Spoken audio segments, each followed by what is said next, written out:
नुकसान पहुंचा दिए हैं वो अनबेरेबल है। मरीम नवाज साहिबा ने पार्टी वर्कर के दिल में, वोटर के दिल में, बड़ी अक्सरियत के दिल में अपनी जगह बनाई है। Sitting chief of army staff के बारे में अगर कोई बात कर रहा है ना, तो वो किसी पागलपन में नहीं कर रहा, वो किसी एजेंडे पे है जो ये काम कर रहा है कि किसी तरीके से नवाज शरीफ साहब को साबित किया जाए कि वो प्राइम मिनिस्टर रहने के अहल नहीं है और जो इमरान प्रोजेक्ट है उस पर अमल किया जा सके। इमरान खान और साबिक एस्टेब्लिशमेंट के 2-3 अहम तरीन जो रहनुमा थे जिनके मफादात जुड़े थे, और जब कानूनदारी यकीनी बनाने की कोशिश की जाती है तो फिर हमें अदालतों की तरफ से हदायत आ जाती हैं कि इसको तंग नहीं करना। मैं कोई 22 साल पीटीआई में थी। मैंने संदेला साहब कभी आज तक जिंदगी में इमरान खान की जुबान से मदीना की रियासत का नाम नहीं सुना था। हमने ये वर्ड ही नहीं सुने थे। फिर ये मजहब का कार्ड इस्तेमाल करना चाहते थे। जेल में अमीर गरीब सारे एक जैसे होने चाहिए, तो हमें तो उन्होंने एक जैसा भी नहीं रखा, हमें तो उन्होंने एक जैसे से भी नीचे रखा, इनको तो आप एक जैसा तो रखेंगे। परवेज इलाही एज में है क्या उन्हें बातें ज्यादा समझ नहीं आ रही। कुछ देर की खामोशी है, फिर शोर आएगा। तुम्हारा सिर्फ वक्त आया है, हमारा दौर आएगा। अब बात होगी सोशल मीडिया टॉक शो पर।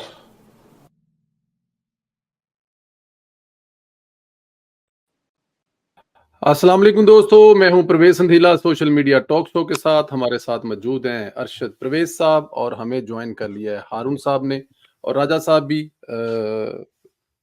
थोड़ी देर में हमें ज्वाइन करेंगे। अरशद परवेज साहब खैरियत से हैं? ठीक हैं जी, अल्लाह का करम है। हारून साहब आप खैरियत से हैं? ठीक हैं अल्हम्दुलिल्लाह अल्हम्दुलिल्लाह। आप सुनाएं, ठीक है, खैरियत से हैं? आपका सर कट रहा है, अपना फ्रेम ठीक कर लें हारून साहब थोड़ा सा। अल्लाह का शुक्र है सर, बिल्कुल ठीक सर, अल्हम्दुलिल्लाह सर।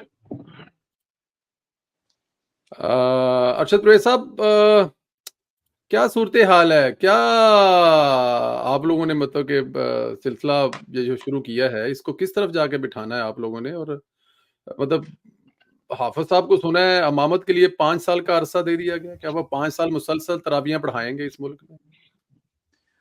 बहुत शुक्रिया जी, बड़ा क्रिटिकल है। कबल अस वक्त है अभी इस जो ऑर्डिनेंस आया है, जो आर्मी एक्ट का, मेरा ख्याल है कि कुछ आवर्स मजीद लगेंगे तो फिर बात खुलेगी कि ये बात कहाँ पे जा रही है, किस तरह से है।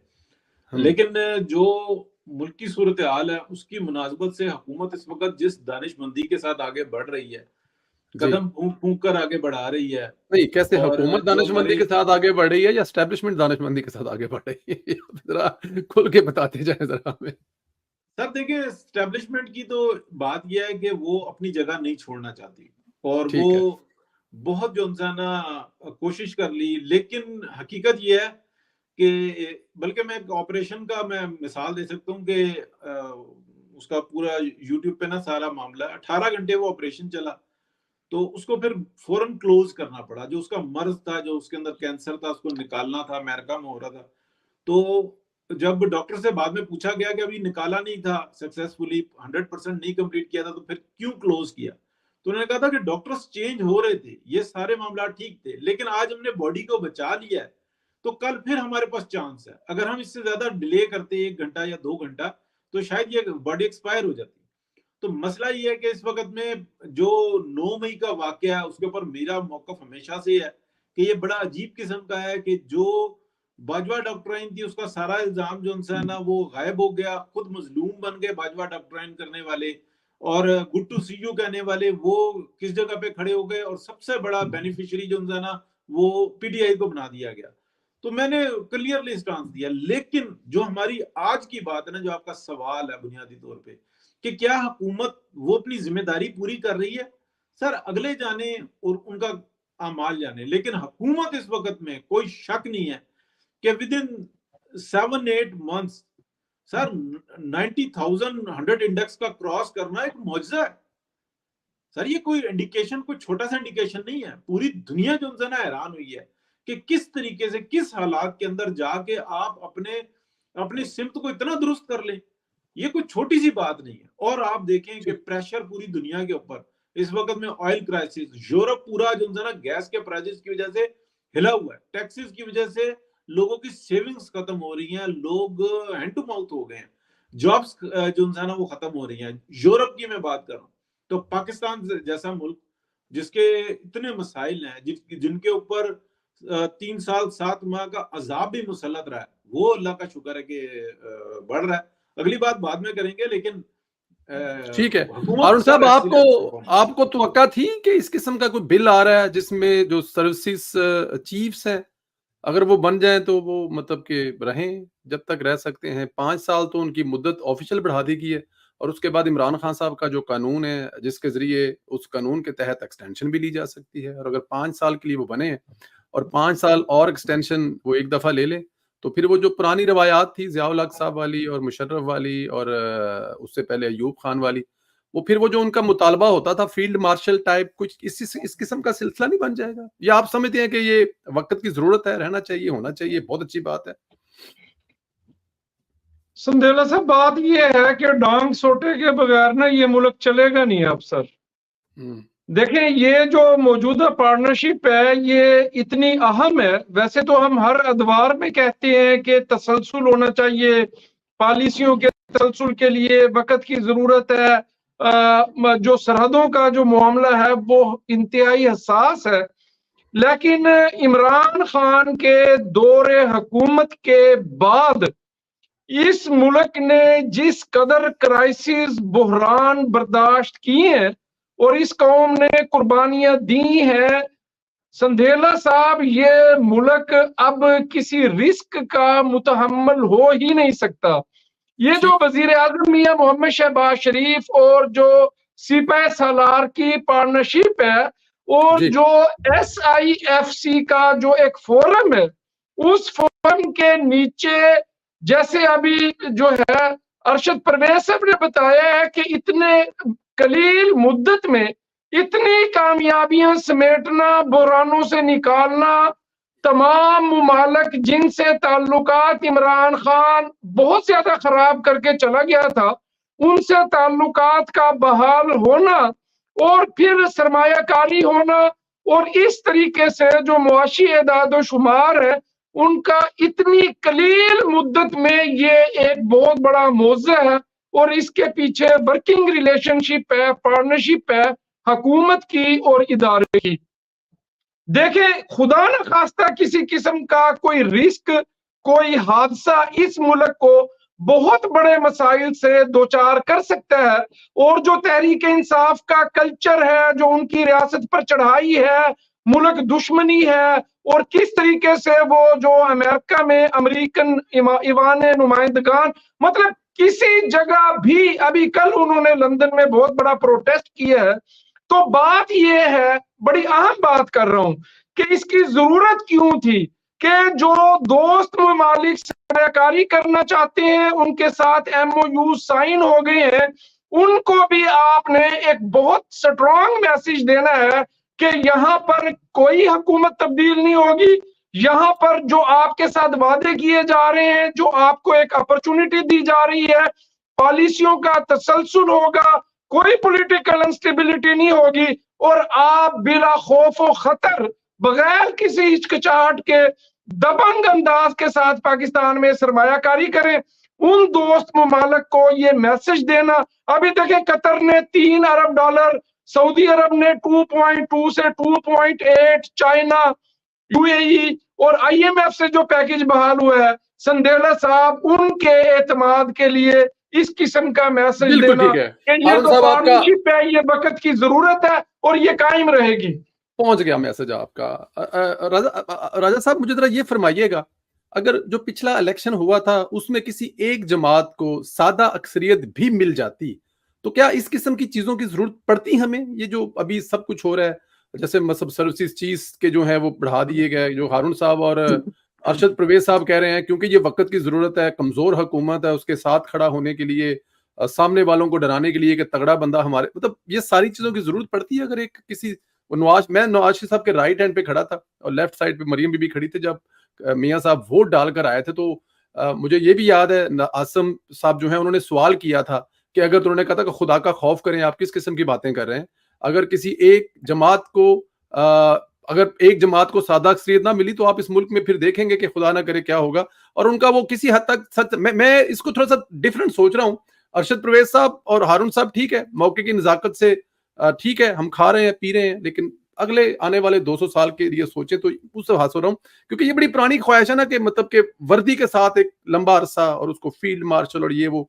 तो अब आगे जाके मैं अपना कमेंट करूंगा, लेकिन आपसे जो मेरा सवाल है ये इसी तरह होना चाहिए, और अगर इस तरह होना चाहिए तो फिर वो आपके जो फेवरेट और आपके जो महबूब थे उस वक्त रहील शरीफ साहब, अगर उन्हीं को दे दिया जाता तो फिर आज तो मामलात बड़े अच्छे ना होते सर। देखिए, गलतियों का ही तो हम खमियाजा भुगत रहे हैं ना। ये गलतियों की सजा सिर्फ नवाज शरीफ को नहीं मिली, उस गलती का खमियाजा पाकिस्तान भुगत रहा है। ठीक है ना, मतलब आप कह रहे हैं कि ये सिलसिला जो आसम मनीर से शुरू हुआ है इसको रहील शरीफ से शुरू कर देना चाहिए था। ये देखिए, ये बात नहीं है। देखिए, इस चीज पे बहुत अरसा पहले जो है, शायद जब हमारे ये जो है ना, ये क्या नाम, ये प्लेटफॉर्म नहीं थे यूट्यूब के, उस वक्त से पहले भी ये चीज एक दफा खबरों में आई थी कि आर्मी चीफ की भी मुद्दत जो है वो 5 साल तक कर दी जाए। ये बड़ी पुरानी एक, ये ऐसा नहीं है कि ऑल ऑफ सडन ये कोई चीज पॉपअप होके आ गई है। इमरान खान साहब के दौर में ये चीज मौजूद थी जब बाजवा साहब और वो, ऐसा नहीं, नहीं नहीं नहीं, इससे बहुत पुरानी बात है। गालिबन शायद जो है ना, ये जो है वो पीपल्स पार्टी के दौर में मैंने न्यूज पे एक दफा ये खबर पड़ी थी, किसी का प्रपोजल था कि क्यों ना ऐसा कर दिया जाए। तो इतनी अगर पुराने अरसे से किसी की ख्वाहिश थी, अगर वो कर देखें, बात ये है जी कि मालिकों के साथ आप अड्डा न लगाएं। ठीक है ना, जब आप लाइक वो नाम मानने वाले, आप सूरज निकल रहा है बाहर, सूरज निकला हुआ, मैं कहूँ नहीं ये सूरज नहीं है जी, ये चांद है। और भाई सूरज है, मान लो, नहीं मानोगे तो फिर खुद ही बंदा स्टूपिड लगता है ना। तो ठीक है, वो मालिक है, तो मालिकों के साथ अगर अच्छे तरीके से आप चलेंगे मिलजुल के, द बॉटम लाइन इज, जो आपने पहले कहा ना कि 2/3 मेजॉरिटी किसी को मिलती, 2/3 मेजॉरिटी, मैंने 2/3 मैंने सादा अक्सरियत भी मिल जाती तो चल जाता था। नहीं, चलो सादा को छोड़े, 2/3 मेजॉरिटी भी मिलती ना तो मुल्क की तबाही होती। ठीक है ना, जितना अच्छा काम इस वक्त हो रहा है ना, शायद ये ना हो पाता। उसकी वजह ये है कि आपकी तमाम पॉलिटिकल पार्टीज पाकिस्तान के हर काम में, हर डिसीजन में उनकी फुल इन्वॉल्वमेंट है। जितनी आपकी पॉलिसीज चल रही हैं वो सारे मिलजुल के डिस्कस करके एक दूसरे के साथ आगे चल रहे हैं। अब भी बहुत सारा काम करना बाकी है। मैंने इसी प्रोग्राम में मल्टीपल टाइम मैंने रिपीट की मेरे आप दोस्त की बात कि उन्होंने कहा पाकिस्तान का एक ही हल है, कानून साजी, कानून साजी, कानून साजी। अभी 26वीं आईनी तरमीम पास की है।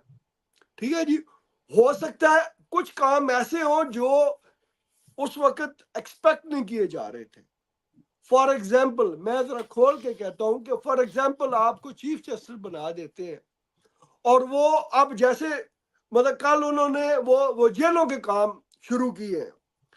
अब स्पीकर साहब को चाहिए ना कि वो पार्लियामेंट के बंदों को बुलाए कि आप कमेटी बनाए जी, जाके ना जरा सुप्रीम कोर्ट को चेक करें। वहां पे जज जो है ना वो अपनी बेगमात को आगे पेश करके लेटे हुए हैं जी, वो काम क्यों नहीं कर रहे? ठीक है ना, उनको बोले कि इंसान के बच्चे बनो को तुम काम क्यों नहीं करते? अगर ये हर कोई अपना काम नहीं करेगा, मादरचोद, सॉरी मुझे गुस्से में कभी कभी कहना पड़ता है, मैं सबको कह रहा हूं जो भी डिपार्टमेंट है, अगर वो अपना काम नहीं कर रहे और दूसरों के काम में टांग अड़ाते हैं तो फिर कानून साजियां बार बार होंगी, तब तक होती रहेंगी जब तक हर कोई अपने शिकंजे में आ नहीं जाता। यस, जब कोई चीफ जस्टिस बनेगा ये भी कानून साजी होगी, करनी पड़ेगी कि जो चीफ जस्टिस अपने आईनी इख्तियार से बाहर जाएगा उसका एक मैकेनिज्म बनाया जाएगा हाउ टू रिमूव हिम। ये नहीं है कि उसको 3 साल का तो पीरियड हमने दे दिया और उसको हम खुली छूट दे, वो तू जा वह जिस तरह मैं उनकी कमा तू करिए जिस तरह कर रहा है, तो ये ऐसे नहीं होगा। ये प्रोसेस चलते रहेंगे। एक वक्त आएगा इंशाल्लाह और जल्द आएगा कि जब सारे थक जाएंगे कि यार हुण जिस तरह तुम कर रहे हैं ना, जिस तरह अभी सियासतदान थक गए, इस तरह हो सकता है आपके ख्याल में कोई और भी थक जाए, लेकिन फिलहाल तो सियासतदान ही थके हैं। उन्होंने हर वो बात मानने की ठान ली है। सर सियासतदान थकता ना तो नवाज शरीफ 35 साल से रगड़े में आके दोबारा बार बार बाहर नहीं आता। वो पहली दफी उसको जितना टॉर्चर किया या दूसरी दफा टॉर्चर किया तो शायद उसी वक्त जो है ना वो ब्रेक लगा लेते। आप देखें ना, जस्ट इमेजिन कि नवाज शरीफ 99 में उसको जहाज में बिठा के आप कराची लेके जा रहे हैं। नहीं तो पैदल लेके जाते, जहाज से बिठा के लेके जाना सी। सुने, अच्छा, और जहाज में लेके जा रहे हैं, जहाज हवा में उड़ रहा है और आप हथकड़ी लगा के उसको पायलट ग्वाल मंडी दा हुंदा, रात विच मियां साहब नु किते उतार देंदा, कौन जिम्मेदार सी? अगले ने काम ते पक्का करना सी ना। और यानी कि इतनी हद तक कि मुझे जो ये बात सुनने में आई कि मियां साहब ने रेस्ट रूम में जाना था, मगर मियां साहब ने उनको रिक्वेस्ट नहीं की कि मैंने रेस्ट रूम में जाना है, मेरी हथकड़ी खोलो।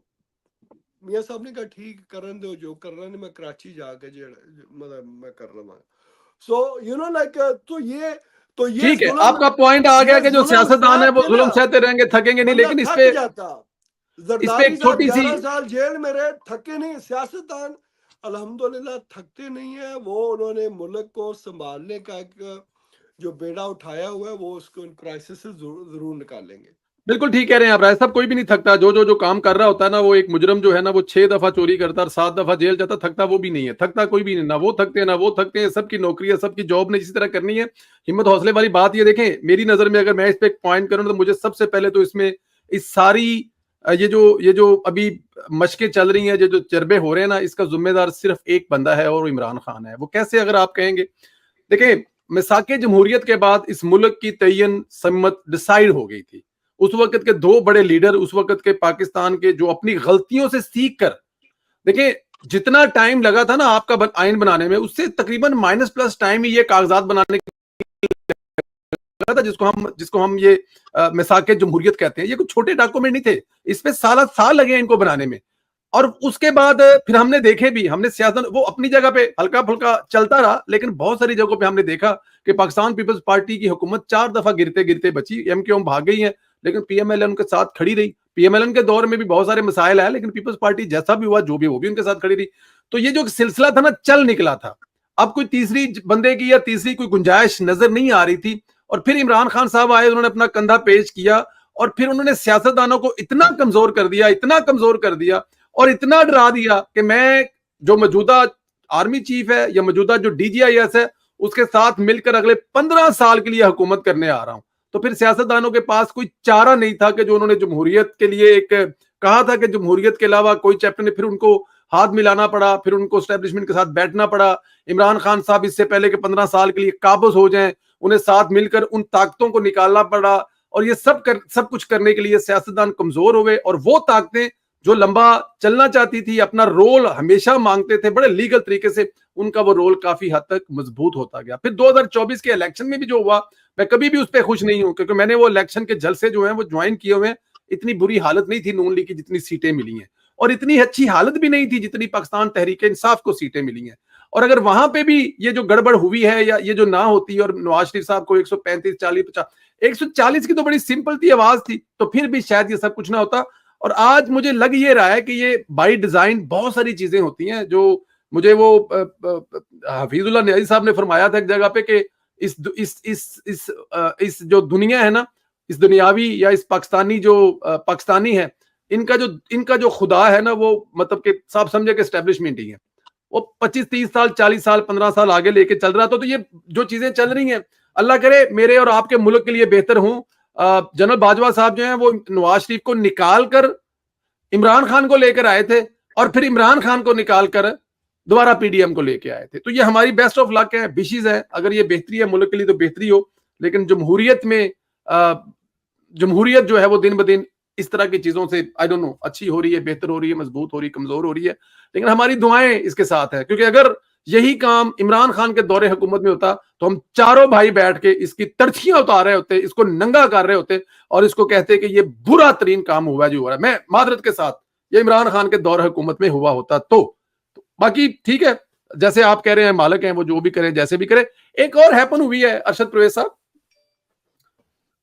सुप्रीम कोर्ट में जजों की तादाद, इसके तो मैं हक में हूं, मेरे ख्याल में ये तो बेहतर है, तादाद जो है वो 33 तक बढ़ा दी जाएगी और चीफ जस्टिस साहब है उनको मिलाकर 34 हो जाएगी। इस पर आप क्या फरमाते हैं सर? देखिए, ये जो 35 जजों की तादाद का करना है और ये क्योंकि कॉन्स्टिट्यूशनल बेंच जो है ना वो क्योंकि सुप्रीम कोर्ट के अंदर ही घुसा दिया गया है और इसके अंदर मैं कहता हूं कि लास्ट मूवमेंट में ये जो मौलाना फजलुर रहमान ने पीटीआई के साथ मिलकर अपना मुस्तकबिल देखने की कोशिश की, अपनी पार्टी को भी डैमेज कर लिया और पूरे पाकिस्तान के कॉन्स्टिट्यूशन और पाकिस्तान को भी जो है ना एक नई तरफ जो है ना इम्तिहान में डाल दिया।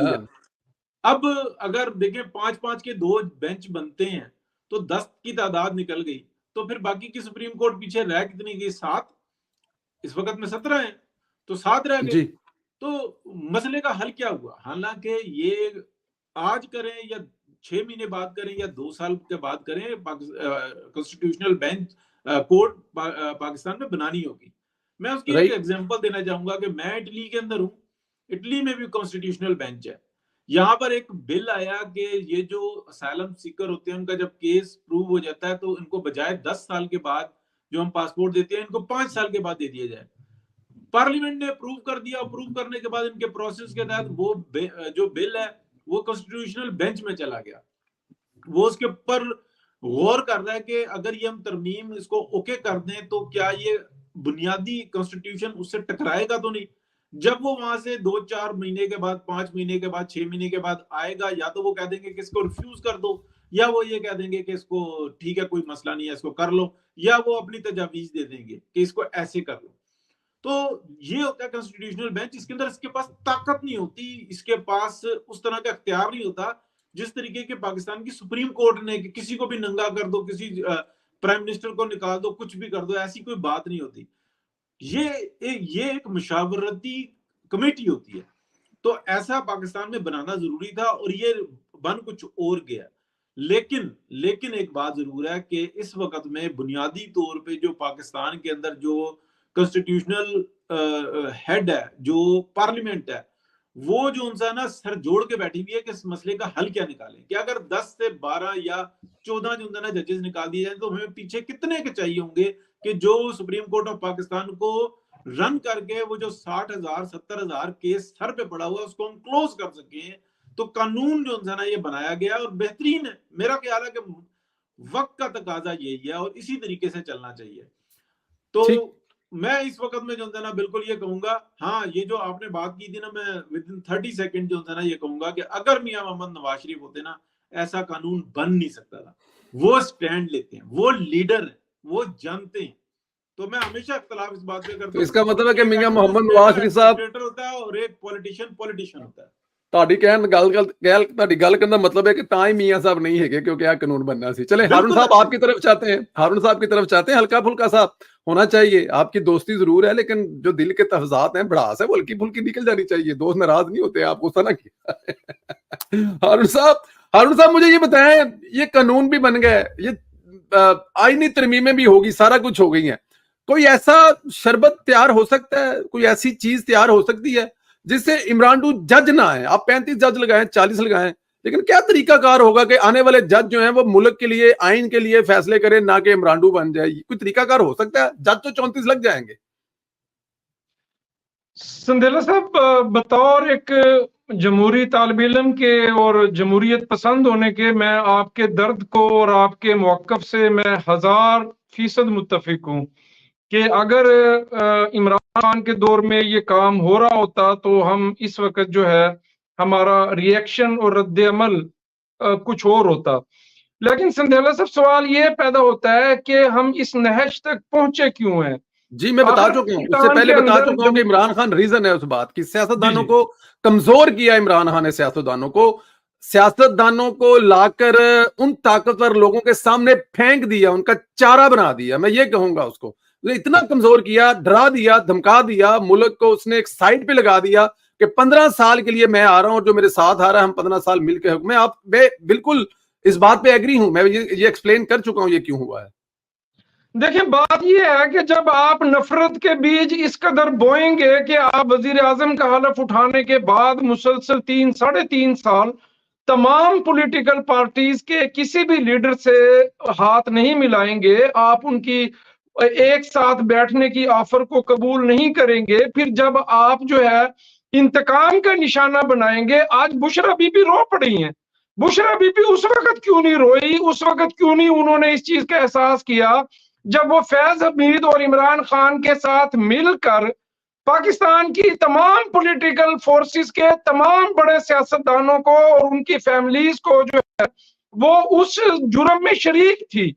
देखें आप तहरीक अदम एतमाद के बाद आज के आप देखेंगे 8-9 माह की हुकूमत में आप 1 दर्जन से जायद मर्तबा रियासत पर हमला आवर हो चुके हो, आप चीफ ऑफ आर्मी स्टाफ के खिलाफ भोंकते हो, आप चीफ जस्टिस ऑफ पाकिस्तान के खिलाफ भोंकते हो, आप तमाम पॉलिटिकल पार्टीज के सियासतदानों को उनकी फैमिलियों को नंगा करते हो, गंदा करते हो और आप मुल्क को चलने ना दें। जब मेहमान हमारे मुल्क के अंदर आए तो आप उनके सामने धरना देने का ऐलान करें।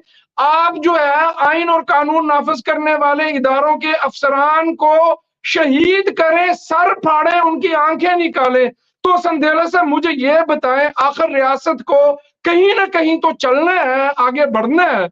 जब पूरी की पूरी अदलिया जो है सीनियर तरीन जजेस एक पॉलिटिकल पार्टी की फेवर में सपोर्ट में नंगा होकर शाहराए दस्तूर पर आ जाए और वो कहें कि इमरान खान हमारा क्रश है, तो आप मुझे बताएं कि वहां पर रियासत क्या करे, वहां पर शहबाज शरीफ क्या करे, आसिफ अली जरदारी क्या करे या अहमद वली खान संदेला सब क्या करे। ये हमारी बदकिस्मती है कि जब पॉलिटिकल फोर्सेस आपस में नहीं बैठती, नहीं निगोशिएट। अब देखिए कल जो है इदारे ने बयान जारी किया है, उन्होंने कहा डील की बातें हमारा कोई ताल्लुक नहीं है, हम उसी स्टैंड पे खड़े हुए हैं कि सियासी जमातें आपस में मुज़ाकरात करें, किसको रियायत देनी है और किसने रियायत लेनी है ये इनका काम है, ये हमारा काम नहीं है।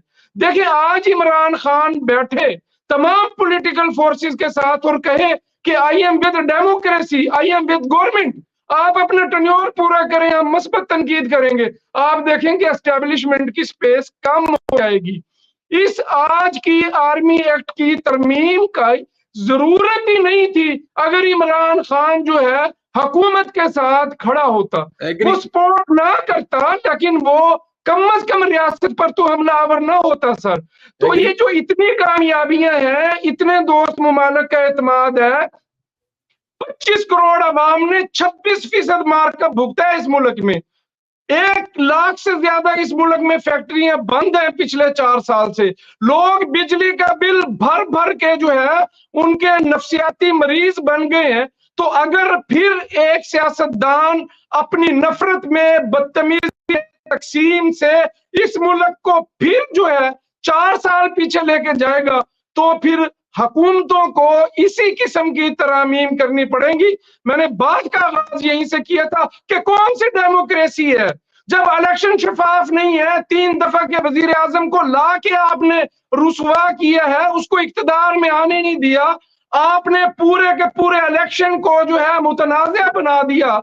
तो मुझे ये बताएं कि कहां डेमोक्रेसी है। आखिर मैंने आपने इस मुल्क के नौजवानों ने, मजदूर ने, किसान ने, तालिब इल्म ने सांस तो लेना है ना। अगर अब मईशत अपने पांव पे खड़ी होती हुई नजर आ रही है और उसको हम इमरान खान की गंदी सियासत की नजर कर दें तो फिर हम हमारे इमरान खान ने ऑप्शन ही नहीं छोड़ी हमारे पास सर। बिल्कुल ठीक कह रहे हैं, मैं खड़े हूं अरुण साहब, ये मिली जुली वही बातें हैं जो मैंने कही है कि ऑप्शन नहीं छोड़ी, इसमें कोई शक नहीं है। हमें लाकर फेंका है, सियासतदानों को इस मुल्क को लाकर फेंक दिया है और उनके पास कोई चॉइस नहीं है, उनको इतना कमजोर कर दिया है कि वो शायद कुछ ऐसी बातें भी मान रहे हैं जिसका तसव्वुर भी 2013 में नहीं कर सकते थे राजा साहब के लीडर मियां मोहम्मद नवाज शरीफ साहब, मेरे और आपके। और शायद वो अगर उस वक्त इन चीजों को वो अगर इतने कमजोर होते जितने आज थे तो शायद वो रिजाइन कर जाते और अपनी उस रवायत को बरकरार रखते। लेकिन चले, अब अल्लाह पाक ये जो हो रहा है, हमारे तमाम तर तहफ्जात के बावजूद,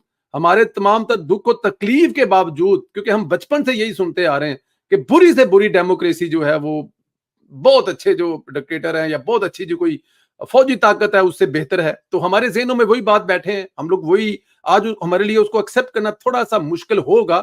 लेकिन चले, ये एक पार्लियामेंट ने किया है, तो अगर पार्लियामेंट ने बेहतर ऑप्शन समझी उन्होंने किया है तो हम भी उसके साथ खड़े हैं। और हमें, क्योंकि हम गल हो ही राजा साहब आ गई हो, कोई तुहाडा वर्गा बैठा सी ना बंदा तो चाह पींदा पिया सी, तो चाह भी राजा साहब दी सी, हैं जी, अपना नाल को डोनट शोट भी खांदा पिया अपना अरशद परवेज साहब, तो उन्हें नाल कहा मेरे वर्गे, उन्होंने कहा यार हालात बड़े खराब ने। राजा साहब ने कहा यार तू कीते ने हालात खराब, कहते ने नहीं तो तू ठीक कर सकना, कहता नहीं, कहता डोनट भी मेरा, चाह भी मेरी, पीनी है तो पी, नहीं तो निकल मामा, टेंशन किस गल दी है। तो बात यह है कि हम इसको लाइट मूड में ही लेते हैं अपने तमाम तर तहफ्जात के बावजूद कि अल्लाह पाक शायद इसी में कोई बेहतरी हो। और अगर, क्योंकि हमें बेहतरी नजर आ रही है, हमारे जो हमारी मईशत है वो बहुत हद तक बेहतर है। दो चार मसाइल हैं, अल्लाह पाक उनको भी मेहरबानी करेगा, आने वाले दिनों में ठीक होंगे। राजा साहब जरा इसी से आगे चलते हैं, मतलब आपको लगता है इसमें कोई पीटीआई, कोई मुखालफत, किसी जगह पे कोई ऐसी चीज, कोई प्रोटेस्ट कोई आगे आ जाएगी कि नहीं जी हम तो हक में नहीं थे आर्मी चीफ के आने में, तो आपने 5 साल के लिए और उसके बाद फिर आगे पीछे, या वो मतलब उन्होंने क्या कहना बेचारों ने, क्या है कि भी देख लो मन उन्होंने करना भी की है, वो तो वैसे तो फिर बाजवा ਉਹ ਵੀ ਤਾਂ ਕਹਿ ਸਕਦੇ ਨੇ, ਉਹ ਵੀ ਤਾਂ ਕਹਿਣ ਉਹ ਤੁਸੀਂ ਵੀ ਤਾਂ ਬਾਜਵੇ ਨੇ ਵੋਟ ਤਾਂ ਨੂਨ ਲਗਾ ਲਿਓ, ਕੋਈ ਗੱਲ ਨਹੀਂ, ਅਸੀਂ ਵੀ ਦੇਤਾ ਓਕੇ वोट है, कोई गल नहीं। हाँ तो ठीक है, बस इसी तरीके से अब चलना। वो जो थोड़ी बहुत उनमें रह गई है जान, वो अभी तो देखे ना, अभी गवर्नमेंट आए कितने महीने हो गए हैं। चलो राय साहब इसको ऐसे कन्वर्ट कर लेते हैं, ऐसे अभी बड़ा, अभी आगे जो है ना वो 4 साल से ज्यादा का टाइम है, ये इंशाल्लाह ताला इनकी सफाई होगी, सियासी इस्तेहकाम आएगा, सियासी इस्तेहकाम आएगा। आर्मी चीफ को मतलब 1-2 साल मजीद मिल गए हैं, ताकत में इजाफा हो गया है। अदारे के अंदर किसी जगह पे कोई चीज ऐसी पाई जा रही थी, बाजवा और क्या नाम है उनका, जो फैज साहब थे, अगर किसी जगह पे कोई, तो अब और मजबूत हो गए हैं। तो इससे मुल्क में सियासी इस्तेहकाम, जो हमारा मेन टारगेट है, जो मेन फोकस है, क्योंकि सियासी इस्तेहकाम के बगैर कुछ ठीक नहीं हो सकता। आप समझते हैं कि वो सियासी इस्तेहकाम आएगा? बात ये है जी कि ये अगर ना भी होता ना फिर भी कोई टेंशन नहीं थी। अच्छा जी, ठीक है जी, 3 साल तो थे और 3 साल दे तो अब मुस्लिम लीग माजी वाली गलतियां नहीं दोहराएगी। ओए होए, ये मेरी जो है ना, नहीं है जी, अपनी ना आखिरी मुलाकात ਦਾ ਕੋਈ ਹਾਲ ਸੁਣਾਓ ਨਾ, ਉਹਦੇ ਚ ਕੋਈ ਇਹੋ ਜਿਹੀ ਗੱਲ ਸਾਡਾ ਵੀ ਥੋੜਾ ਜਿਹਾ ਹਿੱਸਾ ਪਾ ਲਓ ਵਿੱਚ, ਸਾਡਾ ਵੀ ਹਿੱਸਾ ਪਾ ਲਓ ਥੋੜਾ ਜਿਹਾ। हाँ तो ये चीज है कि वो, मैं पहले भी आपको पता है कि मैं कितनी दफा, ये सियासत है, ठीक है ना, आपने सियासत करनी है, आप कोई मलका जज्बात बाहर नहीं है कि आपने जज्बाती डायलॉग बोलने हैं। No, we need to stop that. हमने हाई मॉरल ग्राउंड पे खेला और लिटर खाए हैं और दिन दहाड़े खाए हैं, ठीक है ना, जो नौकर थे उनसे लिटर खाए हैं। तो लिहाजा अब इतने लिटर खाने के बाद भी अगर कोई बंदा जो है ना वो अपनी रवश तब्दील ना करे तो उसका इलाज फिर और लिटर है, ठीक है ना। तो मैं इसलिए मैं कहता हूं कि जो मुस्लिम लीग माजी में गलतियां कर चुकी, जैसे आपने पहले बात की, ठीक है ना, और मेरा उस पर डिफरेंट पॉइंट ऑफ व्यू है, और आप बेशक लोगों के टॉक शोज सुन लें, वो कहते हैं जी कि 2014 का धरना इसलिए हुआ कि रईस शरीफ एक्सटेंशन चाहता था। मैं उनसे कहता हूं कि भाई 2014 में तो आर्मी चीफ बने, तो उस वक्त एक्सटेंशन कहां से आ गई? अगर को कहे ना जी कि एक्सटेंशन 2017 में मांग रहे थे तो उन्होंने तब को इस तरह का काम किया, दैट मेक सेंस। मगर धरना 2014 में हुआ, आर्मी चीफ 2014 में बना, और लाइक तो बात ये है कि अगर अच्छी वर्किंग रिलेशनशिप थी उस वक्त जी रईस शरीफ के साथ, तो एक्सटेंशन माजी में भी मिलती रही है, तब भी दे देते, कौन सी क़यामत आ जानी थी। आपने हाई मॉरल ग्राउंड पे खेल के क्या अचीव किया, ठीक है जी। अब आप आगे आ जाए, 2018 के इलेक्शन में आ जाए, जब सारी चीजें रेडी थी शहबाज शरीफ साहब के लिए, तो आप उस वक्त आपने क्यों उस मौके को जो है वो जाने दिया। ये आपने पूछी नहीं है परसों चौथ बात, ठीक है ना, पूछ के हमें पाबंदी लवानी है।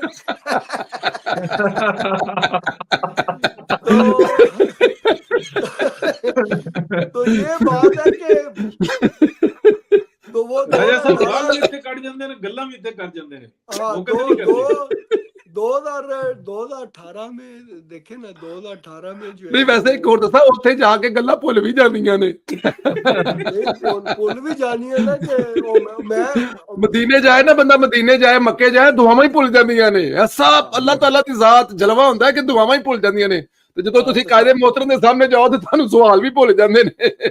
नहीं सानू तो थोड़े याद तो रहने, मगर अगो सानू ये भी होना ना कि उसका अगली बारी फिर तो 2018 में अगर उसी वक्त मामलात को मैनेज कर लिया जाता तो शायद क्या ये डेफिनेटली ये फितरा आना ही नहीं था। इसने ऐसे जलील हो के दुनिया से चले जाना था। तो वो जो गलतियां हो चुकी हैं, और आपको पता है जब मियां साहब आपके ही प्रोग्रामों में, इलेक्शन के ही दिनों में आपके प्रोग्राम में मैंने ये कहा था कि मैं नहीं चाहता कि मियां नवाज शरीफ साहब प्राइम मिनिस्टर बने, आपको याद होगा। और उसकी वजह मैंने ये, इस दे बावजूद ਤੁਸੀਂ ਸਾਡੇ ਪ੍ਰੋਗਰਾਮ 'ਚ ਬੈਠਦੇ ਹੋ, ਸਾਡੇ यार दोस्त तो एडी ਵੱਡੀ बददुआ देने तो बाद भी वे हो कैसी साडी हिम्मत है। नहीं हम समझते हैं आपकी दिल ठीक है। आप बात ये है जी कि मैंने दो बातें की थी। एक तो ये है कि अब नवाज शरीफ साहब इन चीजों से ऊपर की लीडरशिप है उनकी, अब उनका काम है कि अब जो नीचे है उनसे काम करवाए, और this is what he is doing right now, ठीक है ना। वो ओवरऑल मरियम जो है वो पंजाब में बेहतरीन काम कर रही है, छोटे मियाँ साहब फेडरल में कर रहे हैं, तो मियाँ साहब चिल कर रहे हैं भाई, ठीक है जी। फिर उठो ऊपर चेक रखो, चेक एंड बैलेंस जो वो जरूरी है। सो लाइक अब भूल जाते हैं। अब वो मियाँ साहब की 36 मिनट की जो है ना वो स्पीच थी, तो सारी स्पीच बड़ी 2-3 चीजें थी जो मैं जाती तौर पे समझता था कि ये नहीं होनी चाहिए थी। उनको डिफरेंट तरीके से लोग उसके का जो है इंटरप्रेट कर सकते हैं। वो डार साहब से मैंने पूछा, मैंने कहा डार साहब ये 1-2 चीजें हैं तो इसको मैं काट वाट के भेजूं, कहते नहीं जान दे है रही है। एक तो मियाँ साहब क्या है ना कि ये KPK से लोग जो है वो आते हैं, वो मुख्तलिफ बीमारियों में मुलव्वस होते हैं। तो मैंने कहा जी मुलव्वस नहीं, मुब्तला होते हैं।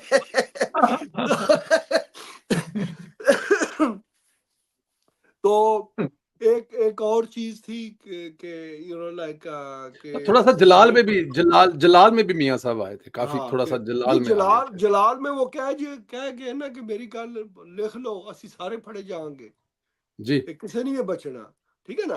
ਜਿਹੜਾ ਹੋ ਰਿਹਾ ਹੈ ਤੁਸੀਂ ਫੜੇ ਹੀ ਜਾ ਰਹੇ ਹੋ, ਤੁਹਾਨੂੰ ਮਹਿਸੂਸ ਨਹੀਂ ਹੋ ਰਿਹਾ। ਹਾਂਜੀ ਮੈਨੂੰ ਤਾਂ ਪਤਾ ਹੈ ਨਾ, ਮਗਰ ਹੁਣ ਅਸੀਂ ਉਸ ਲੈਵਲ ਤੋਂ, ਅਸੀਂ ਉਸ ਚੀਜ਼ ਤੋਂ ਨਾ ਉੱਪਰ ਹੋ ਗਏ ਆ ਕਿ ਫੜੇ ਜਾਈਏ। ਤੁਹਾਨੂੰ ਦਰਦ ਦੀ ਸ਼ਿੱਦਤ ਕਮ ਹੋ ਗਈ ਹੈ ਕਿਉਂਕਿ 7ਵੀਂ 8ਵੀਂ ਦਫਾ ਹੋ ਗਈ ਹੈ ਨਾ। हाँ तो अभी मियाँ साहब ने हमारे साथ बड़ी गपशप लगानी थी, मगर वो थोड़ा सा एक बीच में लाइक को बंदा फिर ऐसे भी पार्टी के प्यारे होते हैं ना कि जो बातें इतनी लंबी कर जाते हैं तो फिर लीडर भी ना उकता जाता। समझाना चाहिए बैठने से पहले कि जब मियाँ मोहम्मद नवाज साहब आ रहे हों या फिर आप परवेज रशीद साहब के पास जा रहे हों या किसी दूसरे बड़े लीडर के पास जा रहे हों, तो सिर्फ आप सुनने जाएं, अपनी नसीहतें सवाल ये ना करा करें। मजे की बात है कि जिन्होंने ज्यादा बातें की है ना, उनको बुलाया भी खुद मियां साहब ने था, ठीक है। तो फिर ਉਹਨਾਂ ਦਾ ਬਣਦਾ ਜਦੋਂ ਮੀਆਂ ਸਾਹਿਬ ਬੁਲਾ ਲੈਣ ਤੇ ਫਿਰ ਉਹਨਾਂ ਦਾ ਬਣਦਾ ਭਾਂਜ। ਫਿਰ ਤੇ ਤੁਸੀਂ ਇਹ ਵੀ ਸ਼ੁਕਰ ਕਰੋ ਕਿ ਉਹਨਾਂ ਨੇ ਮਤਲਬ ਕਿ ਮੀਆਂ ਸਾਹਿਬ ਨੂੰ ਇੱਕ ਦੀ ਗੱਲ ਕਰਨ ਦਿੱਤੀ ਹੈ। हाँ इंज ही होया ना, इंज ही होया है कि वो तो बड़ा जनाब, वो तो फिर वो हमारे जो दोस्त है दानिश मलिक साहब, उन्होंने कहा जी हुण बीबी हुण तू उन्होंने जवाब ही सुन ले तो ब्रेक लगी, वरना तो सर वो हो जाता है सर, कुछ लोगों की देखें उनका कसूर कोई नहीं है। दोबारा कब मिलेंगे मियां साहब से, आखिरी दफा कब मिले थे, तो कभी कभी इंसान अपने जज्बात में वो चीजों में बह जाता है। देखें थोड़ा सा उनको, ये मुझे नहीं पता वो कौन है नहीं, लेकिन क्योंकि हर किस्म के लोग होते, मेरे जैसे लोग हों तो सिर्फ बैठे, सिर्फ सुने, कायद बोल रहा और आप सुने, जरूरत ही ना करें सवाल करने की, अगर है भी तो बर्दाश्त कर जाए। हाँ उनके मुंह से निकल जाए क्या कहते हैं आप नीला साहब, तो फिर आप 1.5 मिनट लगा लें, अदरवाइज तो आप सुने। ये मेरी सोच है, लेकिन वहां पे हारून साहब कहेंगे जी मैं पहली दफा मिला हूं या 10 साल बाद मिला हूं, मैं तो 2-4 बातें करना चाहता हूं। तो हर बंदे का एक अपना अपना है, लेकिन खुशी की बात है, बहुत खुशी की बात है कि वो अमेरिका गए अपने प्राइवेट टूर पे और पाकिस्तान मुस्लिम लीग नून के अपने पुराने वर्करों को, साथियों को मिले। ये इतनी बड़ी पॉजिटिव चीज है। देखिए कल रात हमारे प्रोग्राम में थे, आपने हमारी उनसे मुलाकात करवाई थी, अमेरिका में राजा साहब फैज साहब थे। उन्होंने कहा कि इमरान खान की कामयाबी की एक बड़ी वजह यह भी है कि वो लोगों से राब्ते में रहते थे, मिलते थे, बार बार मिलते थे, हर दफा मिलते थे। तो ये भी एक जो होता है ना, बार बार मिलना, बैठना, करना, ये भी एक, आपको पता है, वो उन लोगों को आशिक बना देता है। उन लोगों को आशिक और मशूक वाला रिश्ता इमरान खान का बना पड़ा है ना, आशिक और मशूक वाला। ये वही है ना कि वो पहले क्रिकेट के हीरो, फिर फंडिंग के हीरो, फिर शौकत खानम के, फिर निमल के, फिर उन्हें कहा जी मैं हुण पीर हां। उन्हें कहा तुसी प्यो जे, पीर ते भैन जे वड़ गया, तुसी प्यो जे साडे, क्योंकि वो रिश्ता पुराना बना हुआ था, चलता आ रहा था। बट एनी हाउ अब जरा इसको चले, हमारा टाइम। उसका एक जो चीज जो है ना, देखे अब जैसे हमारी मुलाकात हुई है ना, ठीक है जी, जो आपने वो फैज साहब की मिसाल दी ना, जो हमारी मुलाकात हुई है ना, इससे संदेला साहब पार्टी को नुकसान होगा, फायदा नहीं होगा, ठीक है। उसकी वजह ये है कि मियां साहब समझे कि सिर्फ चंद लोगों को मिले हैं, न्यूयॉर्क से सिर्फ 8-10 बंदों को जो है वो मुलाकात हुई है। सैकड़ों लोग थे जो मियां साहब को मिलना चाहते थे। तो अब वो लोग जो आपके मुश्किल टाइम पे हर जगह साथ थे, और जब वो वक्त आया तो वो मुलाकात नहीं कर सके, तो जाहिर है वो दिल बर्दाश्ता होंगे। तो बेहतर होता कि मियां साहब आए हैं तो सब से मिल लेते पार्टी के लोगों को, तो चलो सारे जो है वो किसी को कोई गिला शिकवा ना रहता। तो बट वो लीडर हैं जी, वो बेहतर समझते हैं। सो सर थोड़ा भी बहुत है, आप खुशकिस्मत हैं सर। मैं कह रहा हूं कि अगर वो फर्ज की अब जनेवा जाएं या अब इटली जाएं वो छुट्टियों के लिए, और वहां की नून लीग को मिले ही ना, पता ही ना लगा, तो वो तो बोलेंगे ना कि यूके वाले या फिर लंदन वाले, अमेरिका वाले बड़े खुश। चले इसको जरा आगे लेके चले। आखिरी जो है ना वो यूथियों से बिल्कुल बचे रहे। और एक चीज ऑन वेरी सीरियस नोट संदेला साहब, और ये मैं बिल्कुल दावे से कह रहा हूँ, मियां नवाज शरीफ साहब न्यूयॉर्क सिटी में घूमते रहे हैं without any protocol, without anything, ठीक है जी। हसन नवाज को चलते चलते मैं खुद भी मिला जी, रास्ते में जा रहे थे, मैं कोई पता नहीं था वो क्या वो मुलाकात हो, मेरी नजर पीछे पड़ी, मैं समझ गया कि हसन है, तो मैंने आवाज दी, वो रुके, मेरे गपशप लगाई। और मियां साहब काफी घूमे हैं फ्री टाइम पे, और लोगों को मिले हैं, जिन जिन लोगों को आमना सामना हुआ है उन्होंने बताया जी कि हमने मियां साहब को जी फलां स्टोर पे देखा, हमने वहां पे देखा जी, वहां पे वॉक कर रहे थे। सो मियां साहब फ्रीली मूव अराउंड कर रहे थे। ये जो लोग कहते हैं ना कि वो बाहर नहीं निकले होंगे, दिस इज एब्सोल्युटली रॉन्ग। बिल्कुल मियां साहब जो है वो अपनी मर्जी से आते जाते रहे हैं। हसन नवाज भी किसी किस्म का अल्हम्दुलिल्लाह कोई ऐसा मसला नहीं हुआ। और हमने भी ये बोला था कि अगर ये कुछ इस तरह की पीटीआई वाले चवल मारेंगे तो फिर अभी तो हमने कभी उनके जितने भी कोई लीडर आते हैं हमने कभी किसी को तंग नहीं किया, मगर जब हम पकड़ने पे आ गए तो फिर हमने भी किसी को नहीं छोड़ना। बट अच्छा वो सिलसिला हो गया। बहुत अच्छा रहा। टाइम हमारा हो गया तकरीबन, लेकिन फिर भी मैं चाहूंगा कि आखिरी सेगमेंट में हम लोग एक दो चीजें जरूर करें। अरशद परवेज साहब, ये जो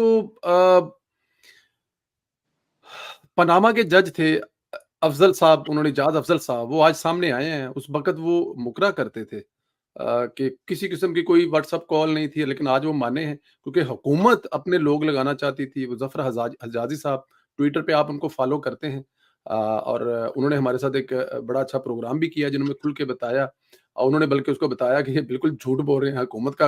बल्कि हुकूमत कौन से अपने बंदे लगा सकती थी, उस वक्त तो पूरा सिस्टम ही नवाज शरीफ के खिलाफ था।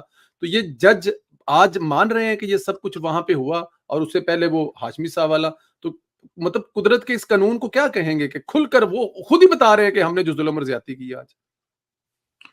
तो देखिए, ये जो जुल्म ज्यादती हुई है ना, ये मियां मोहम्मद नवाज शरीफ से ज्यादा पाकिस्तान की 22-25 करोड़ अवाम के साथ हुई है कि उनको उसके लीडर से महरूम कर दिया गया और अपने जाती मफादात, माली मफादात के लिए किया गया, अपने बच्चों के यूरोप और अमेरिका में सुकूनत के लिए किया गया, और ये एक सिलसिला चल रहा है। तो ये जो अभी एक शख्स बोल रहा है, तो अगर आप देखें तो पिछले 3-4 साल से मुसलसल ऐसी ही गवाहियां आ रही हैं, और गवाहियों से ज्यादा संदिला साहब देखें, हम सबको पता है कि इस मुल्क के साथ किस तरीके की सूरत हाल रही। जिस चीज को इस वक्त में भी आप कह रहे हैं ना, तो देखें, इस मुल्क को डिफॉल्ट से बचाने के लिए, डी न्यूक्लियर के होने से बचाने के लिए, और इस साजिश को किस तरीके से बचाया गया, उसका एक गवाह मैं भी हूं। कि मैं कभी एक इशारतन बोल जाता हूं, लेकिन बहुत सारी चीजों को मैं जानता हूं कि जिसको बताना इस वक्त में भी मुनासिब नहीं। जैसे, और उसके जो मेन विक्टिम है या मेन जो फ्रंट से बचा रहे थे इस मुल्क को, वो मियां मोहम्मद नवाज शरीफ है, वो मरियम नवाज शरीफ है, जिनकी तमाम सबूत जो उनसे ना मौजूद है। तो मैं भी जानता हूं कि वो किस तरीके से वाकयात हुए, डेट्स बता सकता हूं, टाइम बता सकता हूं, मुलाकातें बता सकता हूं, और उनकी कुर्बानी बता सकता हूं कि पूरी की पूरी सियासत की कुर्बानी दे दी। गवाहियां तो आती रहेंगी, लेकिन वक्त कम है। थोड़ा सा मैं अपना क्रेडिट लेना चाहता हूं। कुछ दिन पहले इमरान खान साहब की जब उनसे मुलाकात पर पाबंदी लगी, तो सेकंड डे के जब उनकी दवाई रोकी गई, मैंने अपना व्लॉग किया और मैंने ये बताया कि उनकी दवाई रोक दी गई है, या उसको आधा कर दिया गया, या उनकी दवाई रोक दी गई है, क्वांटिटी कम कर दी गई। जी, क्वांटिटी कम की है या रोकी है, मुझे कंफर्म नहीं था। जिस बंदे ने बताया वो इतनी सॉलिड मेरे पास मतलब इंफॉर्मेशन देता है कि लोहा लकीर होती है, और उसने बताया कि ये हुआ। और तकरीबन कोई 8-10 दिन के बाद जो ना इमरान खान साहब बिल्कुल घुटनों पे आ गए, और वो जो कहते हैं ना कि 1 हफ्ता लाइट बंद की गई या 10 दिन लाइट भी बंद कर दी गई, नहीं, वो दवाई कम कर दी गई या उसको रोक दिया गया। तो इस शख्स ने चीखें मारी और उसने कहा, जो करते हो करो, बस मुझे दवाई दो। और ज़हनी हालत इस वक्त में ठीक नहीं है, ठीक है। लोग गए हैं, बाद में मुलाकातें की हैं, खबर ही आ रही है कि इमरान खान को चुप लग गई है। चुप नहीं लग गई है, वो जो राजा साहब बार बार पूछते थे ना पिछले 2-3 सालों से, या जब से ये बंद हुआ है, कि उसको दवाई कौन दे रहा है, तो दवाई सर उसकी बिल्कुल जारी थी, और एग्जैक्टली टाइम पे मैंने ये खबर दी थी कि ये सब कुछ हो चुका हुआ है। अब इसको इतना बोलता हुआ, या तो बुलवाने वालों की तरफ से इंस्ट्रक्शंस होंगी, या फिर ये डरा है, खौफ में। अलीमा बाजी को बताया गया कि ये सूरत हाल है, वो कहता है कि अलीमा को भी अंदर रखो, तो पीरनी को भी अंदर रखो, तो आप क्या कहती हैं? तो उन्होंने भी ये कहा कि भाई ये मसला आपका खान के साथ है, हम नहीं बोलेंगे, मां सिवा इसके के 2-4 स्टेटमेंट्स दे दें कि एकदम भी खामोश नहीं होगी, वो उनको खुलासी कर देगी। आपने देखा कि वो एक लफ्ज भी बोली, इंतहाई खौफजदा। पिंकी पीरनी के ये जो आंसू निकले हैं ना, ये इमरान खान के लिए नहीं निकले, ये भी मैं आपको बताऊं। और चलें, ये खबर मैं यहाँ पे दे रहा हूं, मैं पहले भी दे चुका हूं अपने चैनल पे, कि इनका जो ठिकाना है ना, कुछ हफ्तों के बाद वो आप पाकपतन में देखेंगे। वो बनी गाला भी आएंगी और फिर यहाँ से पाकपतन मूव करेंगी, और उनको भी बहुत सारी ऐसी हकीकतों का पता लग गया है। अब आखिरी बात मैं करने लगा हूं जो बहुत इंपॉर्टेंट है। देखिए, शहबाज शरीफ साहब इस मुल्क के वजीर आजम है, जिस तरीके से उन्होंने भाग दौड़ की है, सब कुछ किया है, अभी तक उनके ऊपर कोई प्रेशर नहीं आया। प्रेशर हमेशा से मियां मोहम्मद नवाज शरीफ के ऊपर 3 दफा आया है। वो उस वक्त में आया जब फसल चढ़ जाती है, और पाकिस्तान की 70 साल तारीख में देख लें, एस्टेब्लिशमेंट यही करती है, सिविलियंस को देती है, सिविलियंस इस मुल्क को उठाते हैं, फिर वो फसल काटने के लिए आ जाते हैं, ये चोर हैं, डकैत हैं, मोदी के यार हैं, ये गद्दार हैं, इन्होंने लूट लिया पाकिस्तान को और लूटते खुद हैं। पिछला हाइब्रिड प्रोग्राम वो बुरे तरीके से फेल हुआ, जिसका नाम था बाजवा डॉक्ट्राइन, और ये जो नया हाइब्रिड प्रोग्राम चल रहा है ना, जिसमें कोड पैकिंग भी चल रही है, इसमें ये सारे मामला चल रहे हैं और अपनी अकलों का इस्तेमाल हो रहा है, ये भी इस वक्त में पाकिस्तान को उठा तो रहा है। लेकिन जिस टाइम में ये फसल काटने पर आएंगे ना सर, हालात बहुत बुरे होंगे। बार बार ये मैं बता रहा हूं कि इस वक्त पाकिस्तान की सियासत में ना एक जो गारंटर है वो है चाइना। वो बहुत अच्छे तरीके से रीड कर रहा है और उसने बार बार ये बात कही है कि ये तरीकेकार ठीक न किए तुमने तो बड़े मसाइल का सामना होगा, और अगर जब मसाइल का सामना होगा तो अवाम को भी मसाइल फेस करने पड़ेंगे। लेकिन ये जो हमारे प्रोग्राम में भी बार बार कहा जा रहा है कि मालिक हैं, सर मालिक सिर्फ रब की जात है। इस मुल्क का जो हाकिम है, जो इस मुल्क की रियासत है, वो पाकिस्तान की अवाम है और हमें इस पर यकीन करना होगा। और ये हमने झूठे मुंह में नहीं कहना होगा कि इस मुल्क का खुदा कोई और है। खुदा ही फैसले करता है, अल्लाह की जात ही फैसले करती है। बहुत शुक्रिया।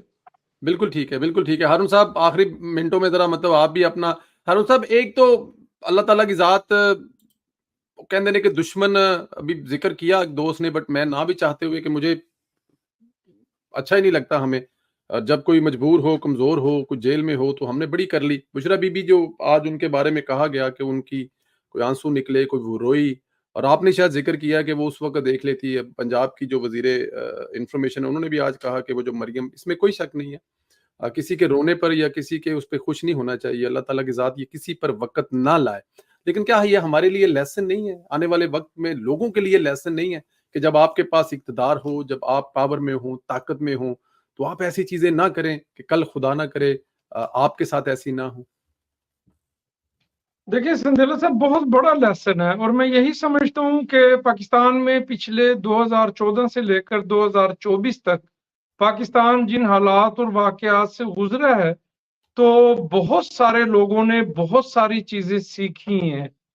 लोग लर्न कर रहे हैं, हमारी रियासत भी सीख रही है, हमारे इदारे भी सीख रहे हैं, हमारी आवाम भी सीख रही है। मेरा ख्याल है कि इतने बड़े क्राइसिस के बाद अगर हम आज अलाइव हैं तो हमें बहुत सारी चीजों को, मैंने आज इस पे ट्वीट भी किया है कि ये जो है, अगर बुशरा बीबी आबदीदा हुई है, उन्होंने इंसाफ के निज़ाम पे सवाल उठाया है, उन्होंने अपने वुकला और हुकूमती या दूसरे वुकला पे कहा है कि ये सब टाइम ज़ाया करते हैं, तो इसका मतलब ये है कि वो भी कहीं ना कहीं कुछ सोच रही हैं।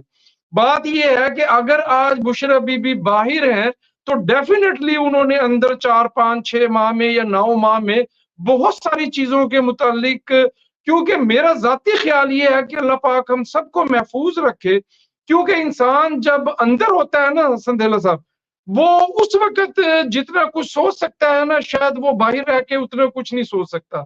तो बात ये है कि हमें चीजों को दुरुस्त करने की जरूरत है, हर बंदे को अपनी रिस्पॉन्सिबिलिटी पूरी करने की जरूरत है। संदेला साहब, मेरा कल एक सेशन हो रहा था, 25 करोड़ लोगों का मुल्क है। आप देखें कि पिछले 14 साल में या पिछले 12 साल में इस मुल्क की आबादी जो है वो तकरीबन 40% इंक्रीज हुई है। आप देखें, अगर हम मजीद 5 या 10 साल खुदा न खास्ता जाया कर देते हैं तो इस मुल्क की पॉपुलेशन जब 30 करोड़ से या 32 करोड़ से ज्यादा क्रॉस करेगी तो आप देखें कि यहाँ पर हालात किस कदर खौफनाक होंगे। वो पॉपुलेशन के लेवल तक जाने से पहले हमने यहाँ की मईशत को मजबूत करना है, यहाँ के हालात को दुरुस्त करना है, यहाँ की हुकूमतों को मजबूत बनाना है, डेमोक्रेसी को सपोर्ट करना है, और सबसे बड़ा ये है कि इदारों को हमने मजबूत बनाना है। जब इदारे, देखें संदेला साहब, वेरी लाउड एंड क्लियर है, अगर मुआशी और सफारती महाज पर मियां मोहम्मद शहबाज शरीफ को ये कामयाबियां ना मिली होती, अगर कुवैत, कतर, यूएई, सऊदी अरब, चाइना, एससीओ कॉन्फ्रेंस पाकिस्तान में ना हुई होती और हमारे एदाद शुमार इतने अच्छे ना होते, संदेला साहब ना 26वीं तरमीम होनी थी, ना आज आईनी एक्ट में तरमीम होनी थी। जब आपकी रूट्स गहरी होती हैं, आपका एतमाद बहाल होता है, आवाम को रिलीफ मिल रहा होता है, दोस्त ममालिक का एतमाद होता है, तो संदेला साहब आप मुश्किल और दबंग फैसले करते हैं। और यही आज जैसे जैसे ये हुकूमत मजबूत होगी, आवाम को रिलीफ मिलेगा, इंशाअल्लाह ताला यहाँ पर बहुत सारी अच्छी खबरें।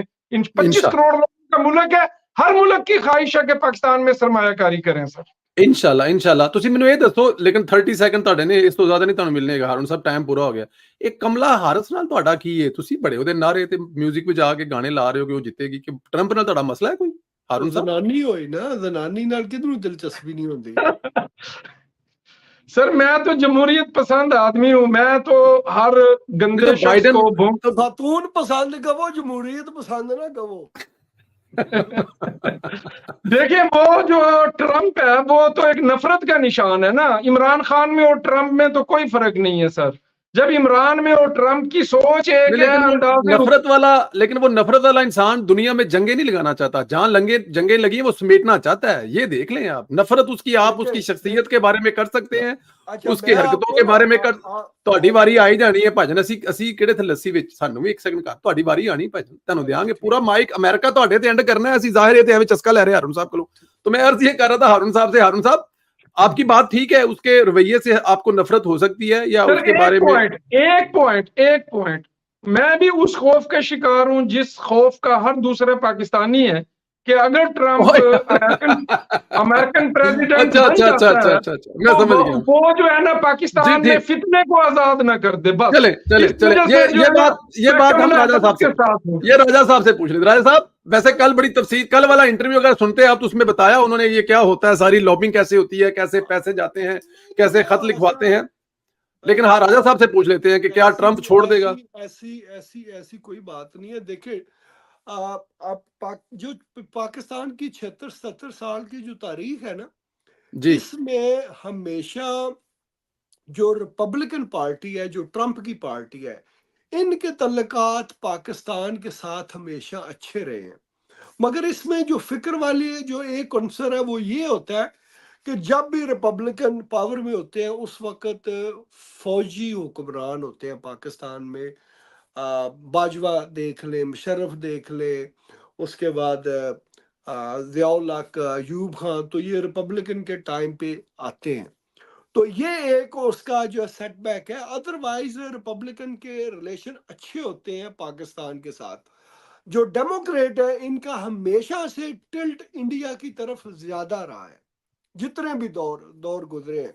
और इस दफा तो इंडियन औरत जो है वो अमेरिका की प्रेसिडेंट बनेगी। तो आप उस एंगल को भी देखें कि वो पाकिस्तान के लिए कितना जो है वो भी खतरनाक हो सकती है। तो ये तो चलो एक पार्टी के लिए नुकसानदेह शायद हो ना, मगर वो मुल्क को भी अगर आप देखें तो, क्योंकि इंडिया का इन्फ्लुएंस तो उस पर काफी होगा। अब जब हम बात करते हैं कि ट्रंप की और न्याजी के वाले से, वो ये ऐसे बातें करने वाली हैं। उस वक्त भी उन्होंने, अगर ट्रंप आ जाता है तो उन्होंने ऐसे ही खाती लिखवाने और कुछ नहीं होना है, उससे ज्यादा कुछ होने वाला नहीं है। और वैसे भी राजा साहब इसमें एक चीज और भी ऐड कर लें कि पाकिस्तान उनकी पॉलिसियों में अभी तक बहुत ऊपर नहीं है। पाकिस्तान के बारे में अगर उनकी पॉलिसियां कुछ चेंज होंगी तो वो बहुत नीचे हैं, क्योंकि उनकी एक कंट्री लिस्ट है जिसमें पाकिस्तान अभी बहुत नीचे है कि अगर उन्हें कुछ करना है यहाँ पे वो बहुत नीचे है अभी। पाकिस्तान के साथ देखें, अफवाज पाकिस्तान के अमेरिका के साथ 24/7 तल्लुकात रहते हैं। ये 77 साल में 1 मिनट के लिए भी ये तल्लुकात नहीं टूटे।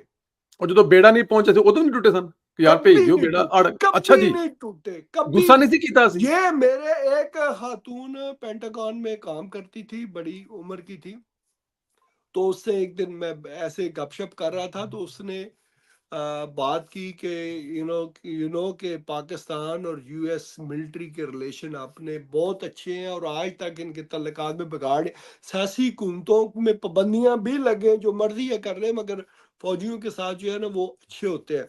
अब देखें, अब दूसरा एंगल देखें, जो ट्रंप की पार्टी है ये लोग मजहबी लोग हैं, ठीक है ना, ये मजहब को ज्यादा फोकियत देते हैं। ये गे मैरिजेस, लड़कों से लड़कियों की शादी, लड़कियों से लड़कियों की शादी, ये चीज ये नहीं एक्सेप्ट करते। ये जो रिपब्लिकन है ये मजहब को फॉलो करते हैं। जो डेमोक्रेट है वो कहते हैं नहीं, मुड़े भी मुड़े नाल कर रहा है, ब्याह करे, कुड़ी भी करे, जो मर्जी है करो, भावे जिथे मर्जी है करो, यू नो। सो ये चीज भी हमें थोड़ा सा जो है ना वो देखना चाहिए कि मजहबी लिहाज से भी वो लोग बेहतर है। और ट्रम्प वैसे बहुत अच्छा है, ये दायर है उसकी कंट्री और बिजनेसमैन को पॉलिसियां जो है उसकी अच्छी हैं, दूसरी मुल्कों के जंग के खिलाफ है। यस, जो आपने पहले बात की कि इसने जंगों को समेटा है, ये जंगें नहीं लगाना चाहता, तो उस लिहाज से शायद ये फलस्तीनियों के लिए भी यू नो लाइक बेहतर हो, किसी शायद थोड़ी बहुत बेहतरी। तो राजा साहब किसको जिता रहे हैं अब तक की सूरत-ए-हाल क्या है? ये सवाल है कि राजा साहब सिचुएशन क्या है कल इस वक्त तक कहां तक पहुंची हो? वोट पे ना, ये तो वोट पे फिर तो ट्रंप जीत जाना है, ठीक है जी। तो जब वोट रहा पे तो फिर मसला होना है, ठीक है। अब देखें कि अगले दिन किसी ने लेकिन एक बात और बताया ना यहाँ पे, अगर वहां पर कोई ऐसा इंतजाम किया गया और हमारे जो नदीम साहब चले गए हैं, उन जैसे को हुए इंतजाम करने वाले, तो कहीं ताव ना लग जाए। यार मेरे दिमाग से पाकिस्तान वाला इलेक्शन नहीं निकल रहा यार। वो यू नो लाइक अब आप देखें ना कि किसी ने एक वीडियो प्रॉपर अपलोड की थी कि वो बंदा जो है, बंदा या बंदी वोट कर रहा है ट्रंप को, मगर वो जो स्क्रीन पे जो क्लिक हो रहा है वो कमला हैरिस को नहीं, वो स्क्रीन की वो जो शायद जगह खराब थी, तो वो बनाने वाले ऐसा देखें, आपको पता है ये बात, ये मैं हम समझ रहे हैं, और ये ऐसा ही पिछले इलेक्शन में भी हुआ, क्योंकि लेकिन ऐसा मुझे लगता है कि ऐसा अमेरिकन एस्टेब्लिशमेंट भी अफोर्ड नहीं कर पाएगी। उनको पिछला इलेक्शन का रिजल्ट याद है, उसके बाद जो ट्रंप ने उसके हामियों ने किया था, तो थोड़ा सा नहीं कोई नहीं, इतने कुछ नहीं होता, इतने वो कंट्रोल जेड़ा ना यू नो वो तरीके से करते हैं ना इतना खुला। लेकिन मुझे लगता है कि कल जो है ना वो एक जो हवा है चली हुई, और जो पिछला ट्रैक रिकॉर्ड है, मेरे जितने बिजनेसमैन दोस्त हैं, मैं अगर उनसे पूछूं, कोई एक भी नहीं चाहता कि ट्रंप हारे, हर कोई चाहता है कि ट्रंप जीते, क्योंकि वो बिजनेसमैन तबका जो था वो बड़ा खुश था। और फिर ये जो लोग जंग और दूसरे बड़े सारे मसाइल में, उसका रवैया ऐसा है, जारहाना है, ये उसकी तबीयत है, हर किसी की अपनी तबीयत होती है। लेकिन वो अमेरिका के लिए, मैंने उसके बारे में नेगेटिव नहीं सुना, अमेरिका के लिए वो उसको हमेशा पॉजिटिव सुना है। तो ये एक बात है। हारून साहब आपका भी शुक्रिया, अरशद परवेज साहब आपका भी शुक्रिया। 10 सेकंड जी सर। ट्रंप वाहिद बंदा होगा अगर जीता जो इमरान खान की मोहब्बत में आने और उसमें गिरफ्तार हो जाने के बाद बचेगा। मुझे कोई उम्मीद नहीं है, क्योंकि जिसके साथ इमरान खान ने यारी डाली है, तो लेकिन वो इमरान खान तो उम्मत मुस्लिमा का लीडर, एक तरफ ये ट्रेंड बनाना, और फिर ये के पार्टनर्स है दोनों, ये अमेरिका में भी जेरे बहस रहा। ये मैं चैट्स पढ़ता हूँ तो उसके अंदर ये चीज रही। तो देखते हैं कि कल इमरान खान के जहर से ट्रंप बचता है कि नहीं। लेकिन मैं बताऊं आपको, वो जो इमरान खान के जहर से नहीं बचे ना, वो इमरान खान से नीचे वाले लेवल के थे। ये इमरान खान से बहुत बड़े वाला लेवल वाला है।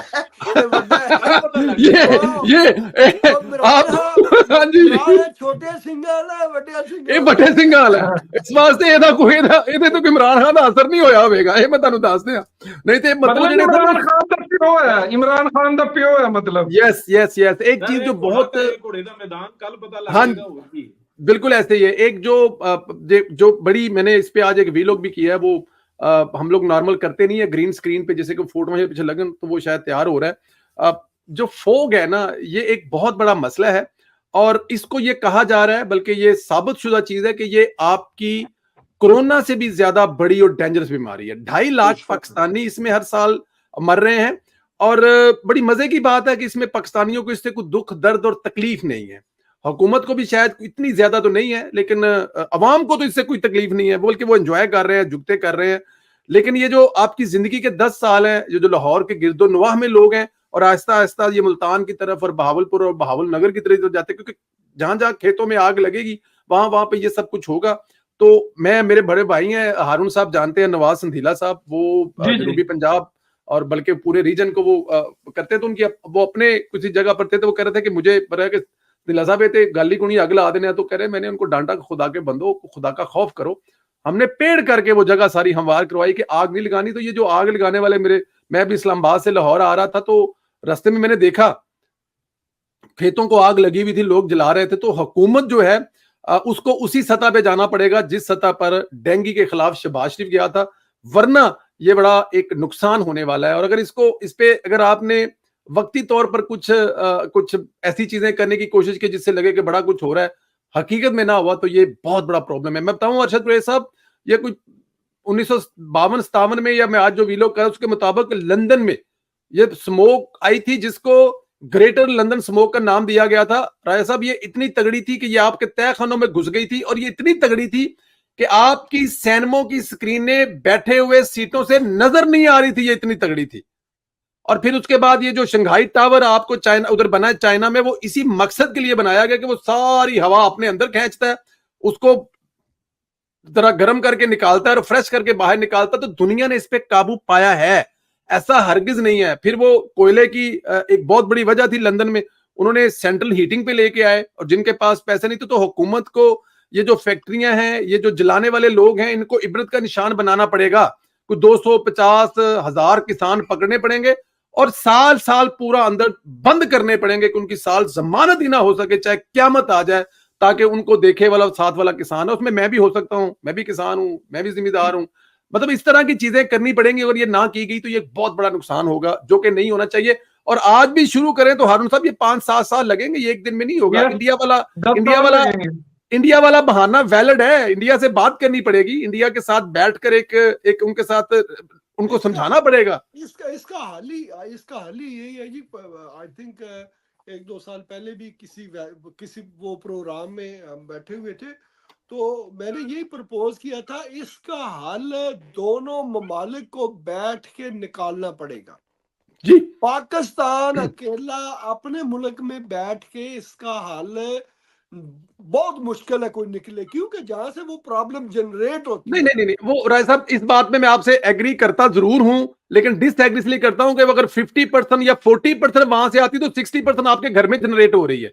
तो ये कह देना कि हम कर ही नहीं सकते, आपको अपनी साइड पे करना है। मैंने कहा दोनों को मिलकर, हाँ, वो ठीक है, लेकिन अपनी साइड पे आपको कोई कंप्रोमाइज नहीं करना। देखें, आपकी साइड पे तो आपका कंट्रोल है ना, अदारे आपके पास है, हुकूमत आपके पास है, सारी चीजें आपके पास हैं, और उनसे बैठकर बात करनी पड़ेगी, क्योंकि उनके लिए भी तो इतना ही मसला है ना।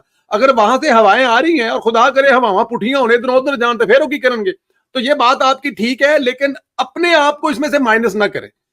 और ये इसमें एक वेरी इंपॉर्टेंट पॉइंट है कि जो पंजाब के, पाकिस्तान के जो इंडस्ट्रियल जोन्स हैं, उनकी मॉनिटरिंग की जाए, क्योंकि वहां पर हर इंडस्ट्रियल जोन में 500,000 फैक्ट्री होती है, और उनमें से जो मोर देन 70, क्योंकि गैस पाकिस्तान में इतनी महंगी हो चुकी है, गैस का कहत है, तो लोग जो है ना वो लकड़ी जलाते हैं सर, कोयला जलाते हैं। तो जब तक इंडस्ट्रियल जोन्स को मॉनिटर नहीं किया जाएगा, और स्पेशली जो गाड़ियां ज्यादा धुआं छोड़ती हैं उनको बंद नहीं किया जाएगा, तो हमें इंडिविजुअल अगर मैं सड़क पे किसी को देख रहा हूं कि उसकी गाड़ी ज्यादा धुआं छोड़ रही है, तो मैं उसको साइड पे रोक के उसको एजुकेट करूं।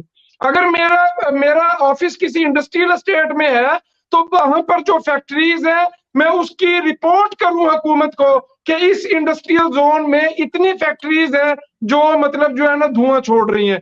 तो इस पे इंडिविजुअल भी हमारी रिस्पॉन्सिबिलिटी है कि हर बंदा एग्री करता हूं। यही मैं कह रहा हूं ना कि ये सिर्फ मॉनिटर करें, ये सिर्फ हुकूमत की जिम्मेदारी नहीं है, ये आम इंसान की भी जिम्मेदारी है। क्योंकि आपके जो बच्चा, मैं उस दिन लाहौर में था तो मुझे 2 दफा स्टीम लेनी पड़ी, मुझे लिटरली तौर पर मुझे यहाँ पे आके 2 दिन स्टीम लेनी पड़ती रही है, 2 दिन यहाँ पे आके स्टीम लेते रहा हूँ कि यार। और मैं हैरान हो रहा था कि वहां पे लोग जो हैं वो मतलब कि कैसे जिंदा हैं और कैसे जी रहे हैं और कैसे उनकी जिंदगी गुजर रही है। उस दिन रात को सड़क पे चलते हुए मतलब बाकायदा तौर पे जैसे आपको मर्चें लगती हैं आपकी आंखों को, इस किस्म की सिचुएशन थी। बट एनी हाउ, ये एक इंपॉर्टेंट नोट था, मैंने कहा इस पे हम लोग अपने दोस्तों के साथ जरूर शेयर करें कि इस पे हुकूमत के साथ साथ आप भी खड़े हो जाएं। लेकिन खुदारा एक्शन शहबाज शरीफ वाला चाहिए। जब डेंगू आया था ना, तो टोटल एक नहीं, वो श्रीलंका वाले भी सर पकड़ के बैठ गए थे, और फिर वो जो टेस्ट और वो चीजें, एक बड़ी लंबी तारीख है, वो वाला एक्शन चाहिए। और शहबाज शरीफ की भतीजी वहां पर है, नवाज शरीफ की बेटी वहां पे है, उसको ना समझाने की जरूरत है ना बताने की जरूरत है, वो मेरे और आपसे बेहतर समझती है। लेकिन फिर भी हमारा जो काम है ये बताना और समझाना है कि ये बड़ी खतरनाक चीज। राय साहब, तमाम दोस्तों का शुक्रिया, अल्लाह जिंदगी से दे और इंशाल्लाह ताला अगले फिर किसी शो में मुलाकात होती है। अरशद परवेज साहब, आप कितने बजे आपकी शुरू होता है, आपकी जो जॉब का आपने बताया था लास्ट टाइम हमें? ये तकरीबन 5:30 बजे। अच्छा, जिस टाइम शुरू करते हैं उसी टाइम शुरू होता है आपका? जी बिल्कुल। चले ठीक है जी, इंशाल्लाह ताला अगले इसमें कुछ प्लान अप करते हैं नेक्स्ट एक डे और इसमें ऐड करते हैं कुछ मशवरा सलाह करके ग्रुप में। थैंक यू वेरी मच जी, thank you, thank you, thank you.